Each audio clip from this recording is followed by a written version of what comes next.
안녕하세요. 오늘도 사연살롱을 찾아주셔서 감사합니다. 결혼 15년 차 여성이에요. 사람은 고쳐 쓰는 게 아니라고 하잖아요.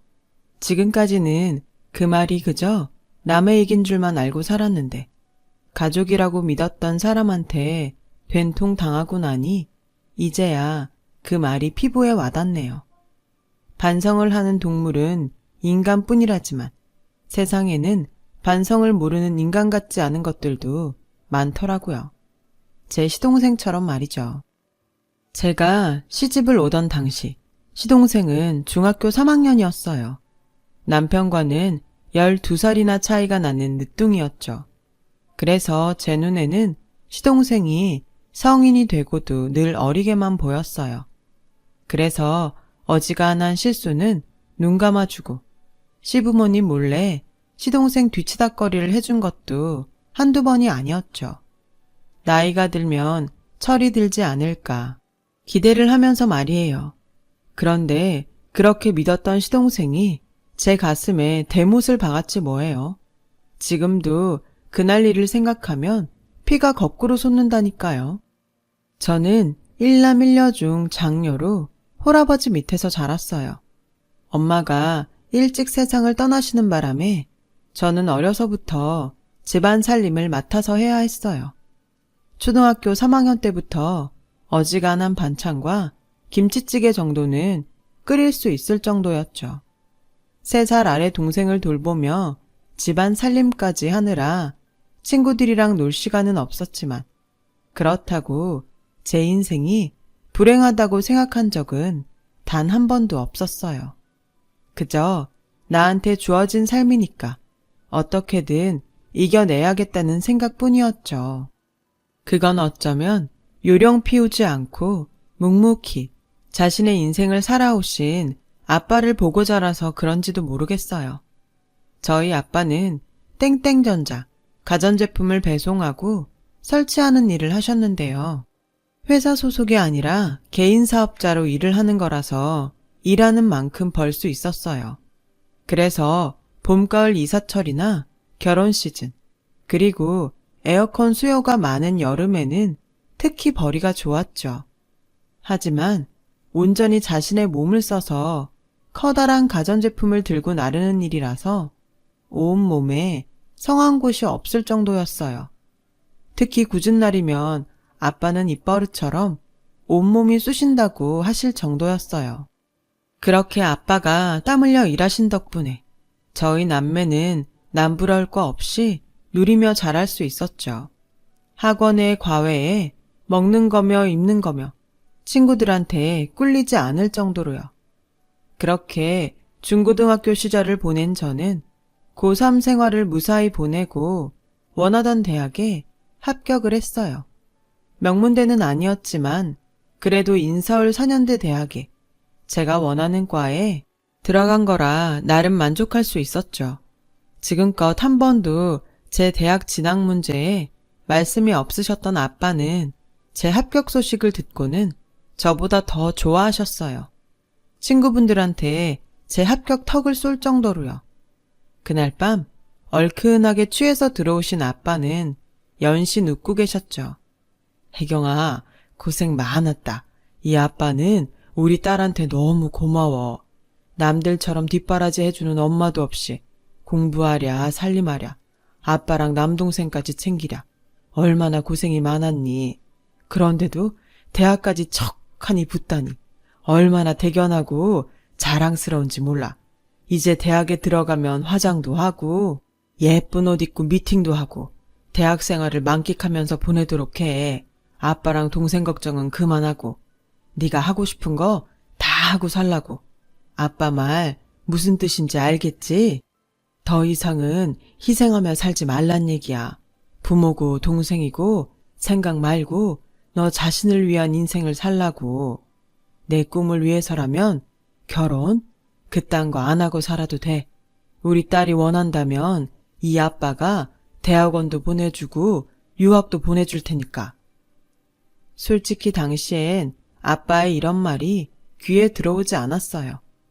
결혼이 아주 먼 훗날의 일처럼 아득하게 느껴지던 시기였거든요. 하지만 생각보다 결혼은 그리 먼 훗날의 일이 아니더라고요. 만날 사람은 어떻게든 만나게 돼 있다고. 남편과 저는 생각지도 못한 장소에서 우연히 만나 사귀게 되었거든요. 대학교 3학년, 겨울방학 때였어요. 같은 과 동기 소개로 대형 마트에서 랩 판촉 아르바이트를 하게 되었는데, 글쎄 설을 앞둔 상황이라서 한복을 입고 판촉을 하라고 하지 뭐예요. 하루 종일 서서 일하는 데다 제품이 빠질 때마다 매대에 바로바로 제품을 채워 넣어야 하는데 한복을 입으라니요. 정말 기도 안 차더라고요. 게다가 제 나이에 한복을 가지고 있는 사람이 어디 흔한가요? 한복이 한두 푼 하는 것도 아닌데 고작 일주일 입자고 한복을 사기도 그렇고 정말 난감했어요. 같이 알바를 하게 된 동기는 엄마 한복을 입고 오겠다고 하더라고요. 하지만 저는 그마저도 할 수 없었어요. 집에 여자라곤 저 하나뿐이니까요. 그래서 한복 가격이나 볼까 하고 마트 내 여성복 코너로 올라갔어요. 마침 설 전이라 전통 한복부터 개량 한복까지 다양하게 있더라고요. 물론 가격도 천차만별이었죠. 그중 그나마 저렴한 한복이 있길래 선뜻 사지는 못하고 만지작거리고 있었는데 매장 점원이 다가왔어요. 세일 기간이라 지금 구매하면 30% 할인가로 살 수 있다고 하더군요. 하지만 할인가라고 해도 비싼 건 마찬가지였어요. 게다가 이 한복을 다시 입을지 말지도 모르는 상황이라 더더욱 구매 의지가 안 생기더라고요. 그래서 솔직하게 말했죠. 저 사실 생필품 코너 판촉 알바인데요. 설 대목이라 한복을 입고 판촉을 하라고 해서요. 혹시 일주일 정도 대여할 수 있는 한복은 없나요? 입을 일도 없는 한복을 사긴 그래서요. 매장 직원은 사정은 딱하지만 대여하는 한복은 없다고 하더라고요. 한복 대여점에 가서 알아보라고요. 그래서 할 수 없이 발길을 돌리려 하는데 정장 차림의 한 남자가 저를 빤히 보더니 그러더라고요. 그럼 이렇게 하면 어때요? 저희 한복을 입고 제품 홍보를 해주세요. 그쪽은 무료로 한복을 대여해서 좋고 우린 식료품 코너에서까지 제품을 홍보할 수 있으니까 좋고 누이 좋고 매부 좋은 거 아니겠어요? 들어보니 저한테 나쁠 건 없겠더라고요. 손님 중에 제가 입고 있는 한복에 대해 묻는 사람이 있으면 매장 호수를 알려주는 정도가 단데 못할 것도 없는 일이잖아요. 그래서 바로 하겠다고 했어요. 그렇게 저는 난생 처음 한복을 입고 판촉 행사를 벌였어요. 그런데 정말 신기하게도 제가 입고 있는 한복이 어디 거냐고 묻는 손님들이 꽤 있어서 한복 매장으로 심심치 않게 손님을 올려보낼 수 있었죠. 점심시간에 한복 코너로 올라가 보니 저한테 한복을 협찬해준 매장이 다른 매장들보다 사람들로 북적이더라고요. 그래서 내친 김에 달려가 저도 한몫 거들게 되었죠. 저에게 한복 협찬을 해준 담당자는 고맙다며 밥을 사겠다고 하더군요.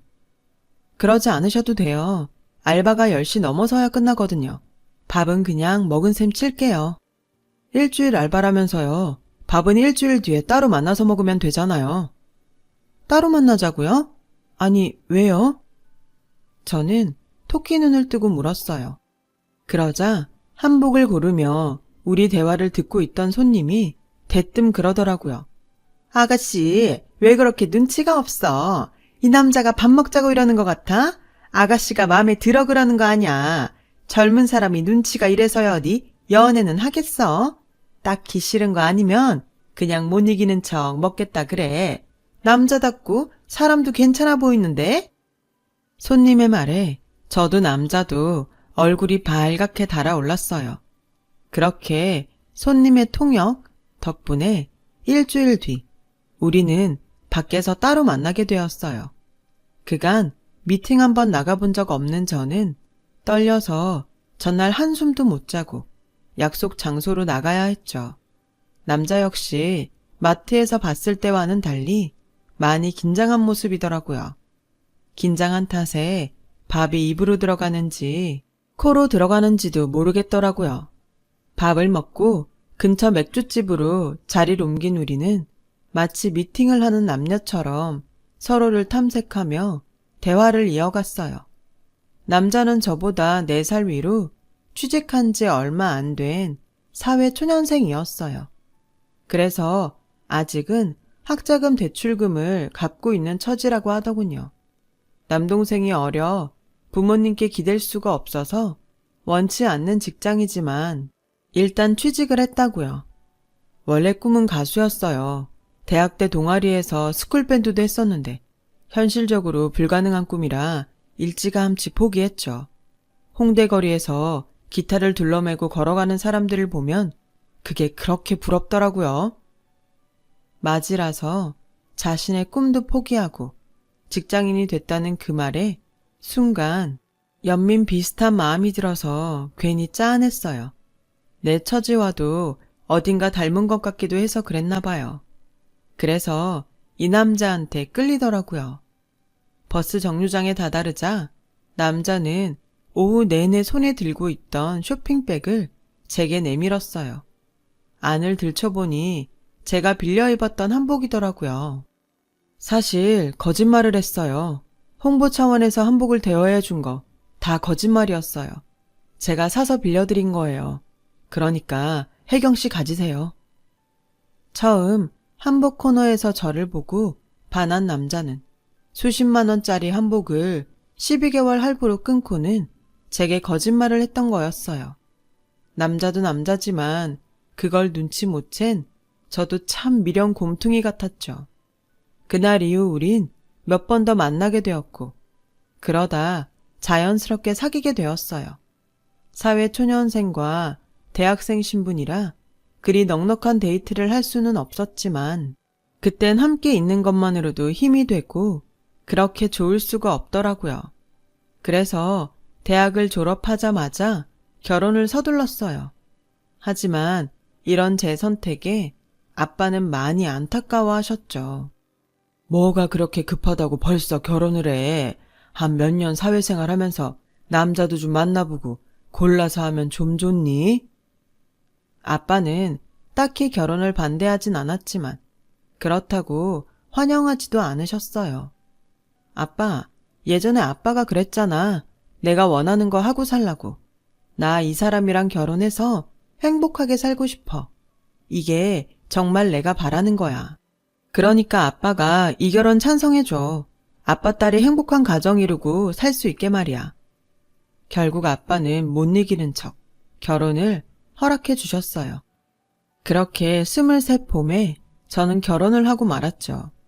아빠와 남동생만 남겨두고 떠나는 게 내심 마음에 걸렸지만 솔직히 그때는 가족보다 남편이 더 좋았어요. 그렇게 내 아빠와 동생을 두고 한 결혼인데 막상 가서 보니 남편보다는 어린 시동생 챙기기에 바쁘더라고요. 시동생은 남편과는 달리 철도 없고 제 멋대로인 성격이었어요. 학교에서 사고도 많이 쳐서 남편과 제가 시부모님 대신 학교에 찾아가 사건 수습을 하곤 했죠. 그럴 때마다 남편은 제게 미안해했고 저는 그런 남편 때문에 참고 넘겼죠. 막내 아들이 이 모양인데도 시부모님은 무슨 일이 있어도 막둥이를 대학 공부까지 시키겠다고 고집을 부리셨고 그 바람에 남편은 전국에 있는 모든 대학들의 성적 커트라인을 따져보며 시동생이 갈 만한 대학을 찾아내야 했어요. 그렇게 찾아낸 대학이 남쪽 지방 어디에 있는 평생 듣도 보도 못한 한 전문대였죠. 매년 정원 미달을 기록하는 대학이라 원서만 내면 다 합격이란 말이 돌 정도의 학교였어요. 결국 시동생은 형의 노력에 힘입어 대학생이 될 수 있었죠. 물론 부질없는 짓이었지만요.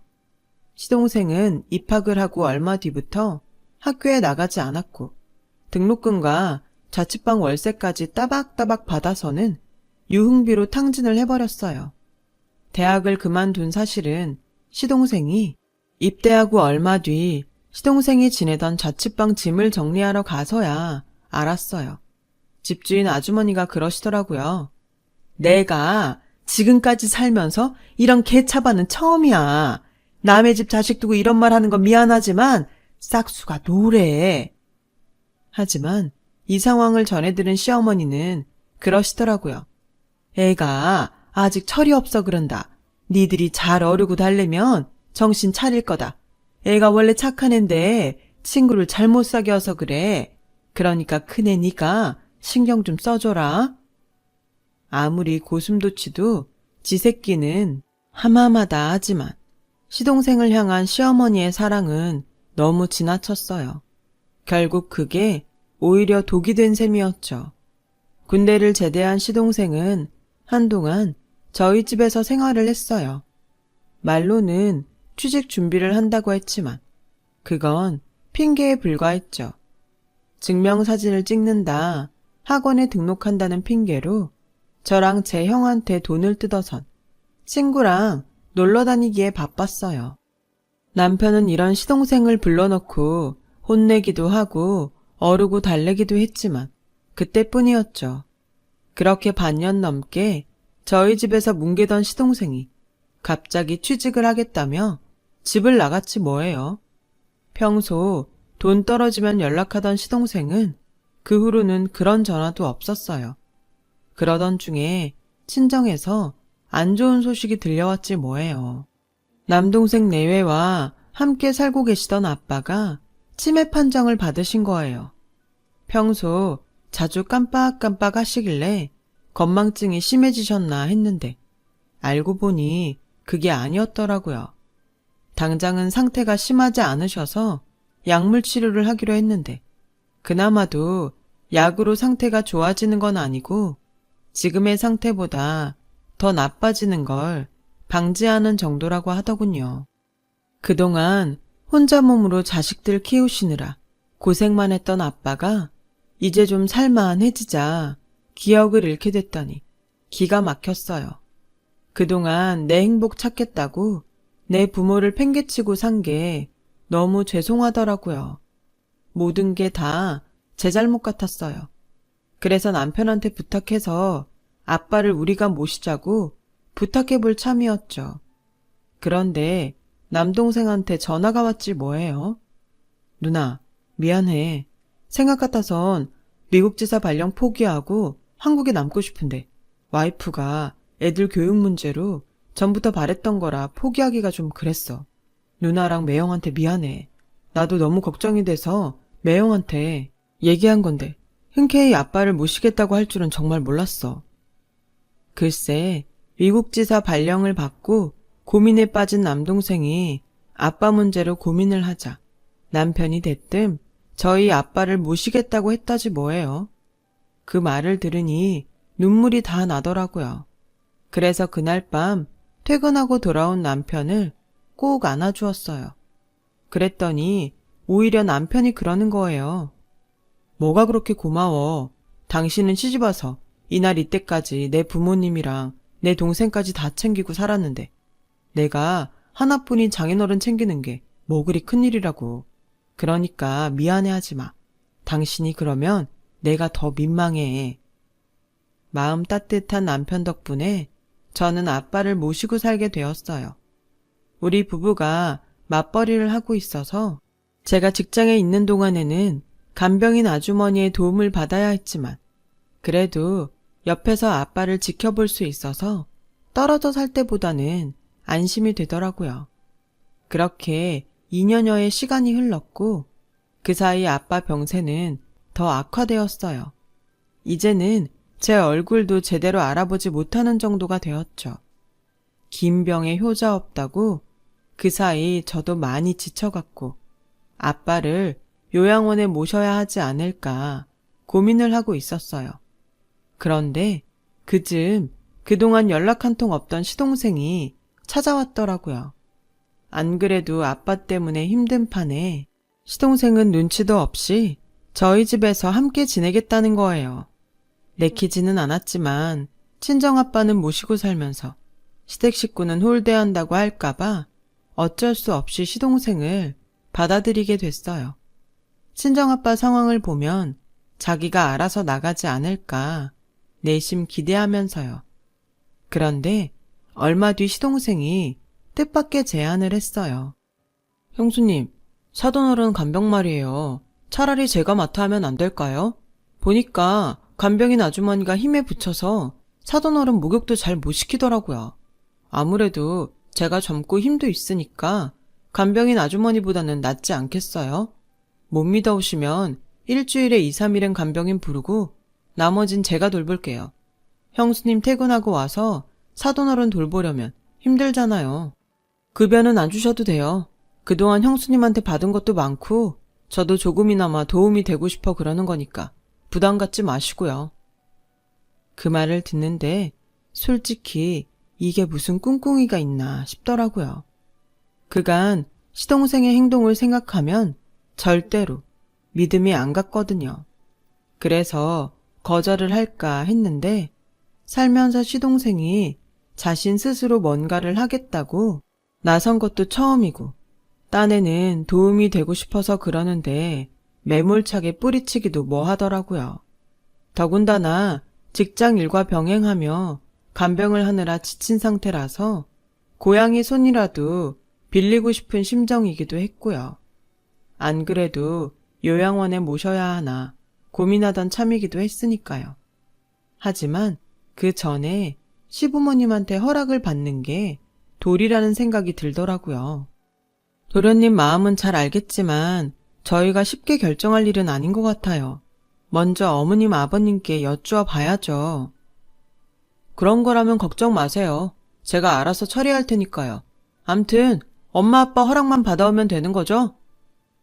말이 떨어지기가 무섭게 시동생은 시댁으로 가서 시부모님 허락을 받아왔어요. 그렇게 해서 저는 시동생한테 친정아빠 병수발을 맡기게 되었죠. 처음엔 한 며칠 하다가 못하겠다고 나가 떨어지지 않을까 했는데 의외로 잘 버티더라고요. 지금껏 봐왔던 끈기 없고 나약한 시동생과는 180도 달랐어요. 낯가림이 심한 저희 아빠도 시동생과는 트러블 없이 잘 지내시더라고요. 마치 전부터 알고 지내던 사이처럼 두 사람은 익숙하게 생활을 해 나갔어요. 그동안 철딱선이 없는 애로만 생각했던 시동생의 달라진 모습에 저도 남편도 많이 놀랄 수밖에 없었어요. 그런데 얼마 뒤부터 문제가 생기기 시작했어요. 지난 몇 년간 저희 아빠 간병을 맡아주셨던 여사님이 시동생과 트러블이 생긴 거였죠. 젊은 사람이 입도 거칠고 어르신한테 어찌나 함부로 하든지 내 입으로 이런 말하기 그렇지만 시동생한테 환자를 맡기는 건 아닌 것 같아요. 앞으로도 계속 시동생이랑 번갈아 어르신 모셔야 하는 거면 차라리 이참에 내가 그만둘래요. 그 시동생이랑은 같이 못 있겠어. 지금껏 한 번도 싫은 소리 안 하던 여사님이 이렇게 나오자 덜컥 걱정이 되더라고요. 그런데 며칠 뒤 결정적인 사건이 발생했어요. 네? 아빠 보험료가 2달이나 연체됐다고요? 그럴 리가 없는데요. 아빠 통장에 자동이체 돼 있거든요. 잔고야 당연히 넉넉하죠. 보험사에서 요금 미납으로 아빠 보험이 실효 예정이라고 연락이 왔었거든요. 자동이체를 연결해둔 통장에 잔고가 없다는 게 이유였어요. 남동생이 아빠한테 용돈을 보내드리는 통장이라 그럴 리가 없는데 말이죠. 그래서 잔고 확인을 하려고 아빠 방으로 들어갔는데 항상 통장이 있던 자리에 통장이 없더라고요. 혹시 몰라 시동생한테 물었더니 글쎄 시동생 얼굴이 굳는 거예요. 분명 뭔가 아는 눈치였어요. 그리고 니네 그러더군요. 형수님, 저 믿고 얼마간만 모른 척 해주시면 안 돼요? 제가 나중에 다 설명할게요. 안 그래도 여사님이랑 트러블도 있는데다 아빠 통장에까지 손을 댔다니 도저히 참을 수가 없더라고요. 이러려고 우리 아빠 돌본다고 했던 거였어요? 기억이 온전치 않은 아빠 털어먹으려고? 정말 실망했어요. 어쩜 이렇게까지 형편없을 수가 있어요? 저요, 더는 얼굴 보고 싶지 않으니까 당장 우리 집에서 나가주세요.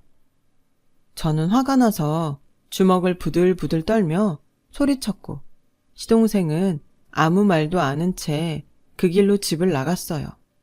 시동생이 집에서 나가고 다시 예전처럼 우리 부부가 직장에 있는 동안은 여사님이 아빠 간병을 도맡아 주셨어요. 다시 예전의 평화를 찾아가던 어느 날 퇴근길에 마트에 들러 장을 봐오는데 글쎄 우리 아파트 입구에 경찰차가 와 있지 뭐예요. 인파를 뚫고 엘리베이터를 타고 저희 집 층에 내렸더니 글쎄 저희 집 현관 앞에 경찰들이 서 있는 거예요. 순간 아빠한테 무슨 일이 있나 싶어 들고 있던 장바구니를 팽개치곤 부랴부랴 집으로 달려 들어갔어요. 그랬더니 그때 마침 경찰이 여사님 손목에 수갑을 채우고 있는 거예요. 그 앞에는 시동생이 주먹을 부르르 떨며 여사님한테 고함을 지르고 있었고요. 이게 도대체 어떻게 된 일이냐고요? 그날 밤 인근 파출소에서 경찰을 통해 상황을 들어보니 그동안 간병인이 아빠를 데리고 은행을 돌며 통장 잔고를 모두 인출했더라고요. 그뿐 아니라 보험사까지 찾아가 보험금 수령자를 자신 이름으로 바꿔놓은 거 있죠. 은행과 보험사에 가기 전 간병인은 아빠를 며칠 동안 들들 볶으며 대사 연습을 시켰고 뜻대로 따르지 않으면 폭행도 서슴지 않았더라고요.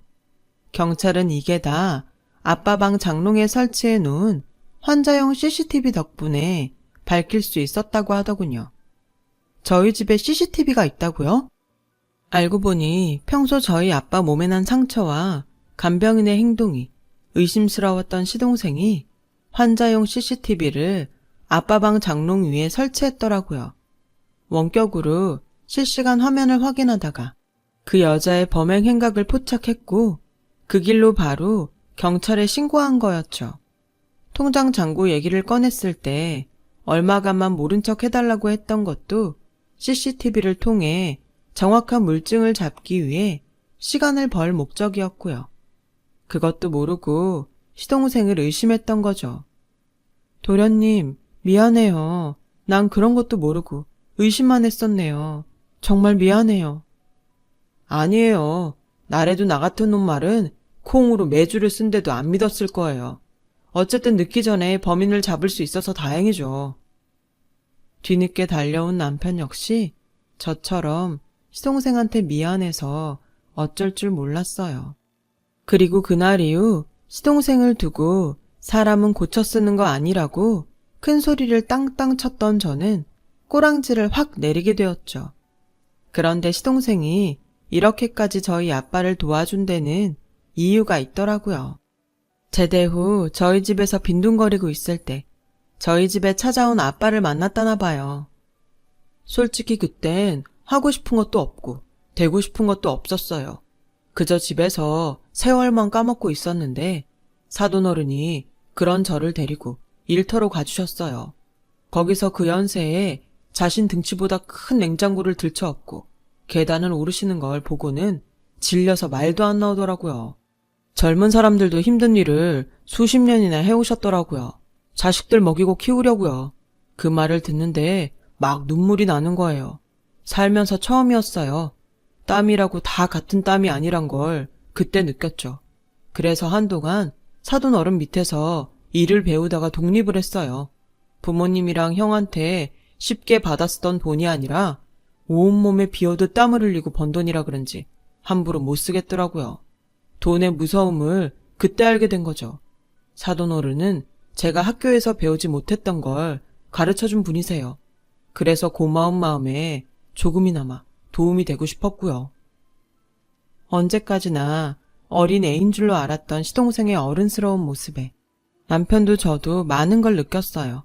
그리고 그동안 제가 알지 못했던 아빠의 노고도 조금은 더 알 수 있었고요. 한바탕 해프닝으로 끝난 시동생의 통장 절도 사건으로 우리 가족은 전보다 서로에 대해 많이 알게 되었고 조금은 더 단단하게 뭉치게 되었어요. 그리고 사람은 고쳐 쓰는 게 아니라 깨우치게 만들어야 한다는 것도 알게 되었답니다. 더 자라고 커가는 시동생의 모습을 보면서 아빠와 우리 가족의 행복도 더 단단히 만들어 보겠습니다. 지금까지 제 사연을 들어주셔서 감사드려요. 들어주신 분들의 가족과 행복한 일들이 가득하시길 바랍니다. 건강하세요. 여러분, 사연 댓글에 응원과 현명한 조언 부탁드려요. 좋아요와 구독은 저에게 큰 힘이 됩니다. 오늘도 좋은 일 가득하세요.